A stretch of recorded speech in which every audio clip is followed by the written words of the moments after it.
70% of the time, people in their waking lives, they live in a very protective state. They live in a state of stress or in a state of survival. In fact, it's such a program that we don't know that we're doing this. We're always spanning the environment to determine if it's safe or not. And if something appears out of the predictable or unknown, it alerts us. And we move into a state of arousal and we begin to turn on the very systems that begin to say danger, threat, possible scenario that's not safe. And when that happens, we literally begin to anticipate an outcome.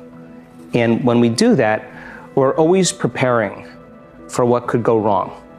And we begin to create the emotions ahead of the experience of what happens if it goes wrong, whether it's fear, anxiety, worry, sadness, pain. We do that unconsciously. That's what a program is.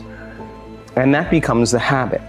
When you're in stress, when you're in survival, you narrow your focus on a cause. That's called what's called a convergent focus. Let's say you've had some pretty rough experiences in your past. And those experiences caused you to feel sad and unworthy and guilty and judgmental.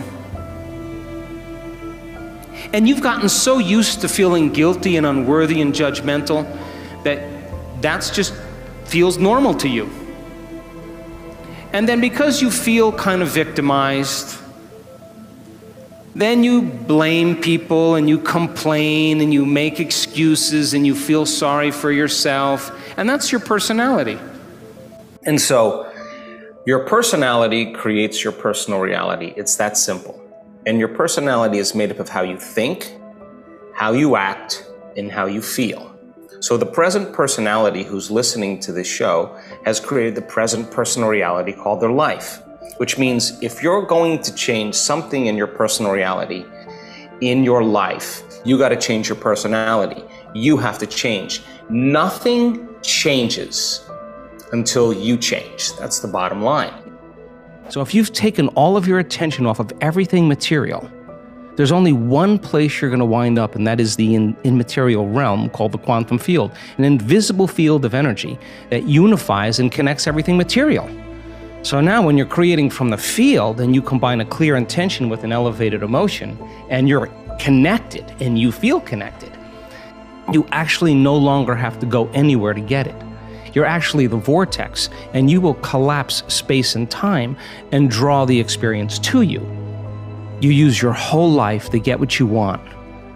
It's who you become in the process, and it's the overcoming process that we overcome, that we overcome, that we overcome, that we overcome till we finally become. And so many great people in history, you know, even wealthy people. People always want to be wealthy, but if you study wealthy people that really did it, they failed miserably thousands of times until they figured it out. And so you keep showing up for yourself enough times, you're going to change. You're going to change, you're going to be thinking differently, you're going to be acting differently, you're going to be feeling differently. And that's when the universe starts to conspire in ways that we just never even thought about. That's the beauty behind creation. The moment you realize that you're no longer making the same choices as the day before, you are going to feel uncomfortable. It's going to feel unfamiliar. It's going to be uncertain. There's going to be some unpredictability. And we now know that people would rather hold on to their guilt and unworthiness than to step into the unknown, because at least they can feel something. And so the moment you stop making the same choices that you always make, get ready, because it's going to be uncomfortable. And that's the moment you're heading towards the new self. And we call it stepping into the river of change. But now, remember, 95% of who you are is your body as the mind. You know, you've done something enough times that your body does it better than your brain. So you may actually complain unconsciously because your body does it all the time. And all of a sudden you say, no complaining. No more blaming, no more feeling sorry for myself, no more talking about other people. I'm going to stop.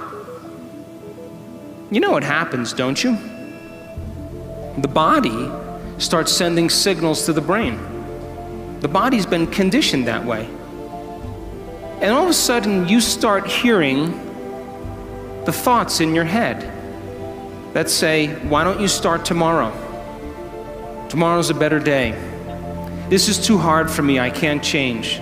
Something's wrong with me, it's my mother's fault. It's my ex-husband's fault. It's my ex-wife's fault. I'm this way because of this event. Or the most important one, this doesn't feel right.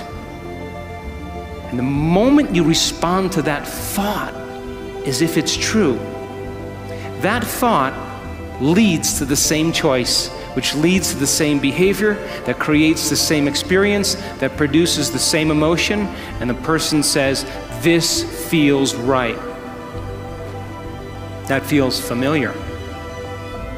Going from the old self to the new self, stepping into that void, stepping into that uncertainty, the best way to predict your future is to create it, not from the known, but from the unknown.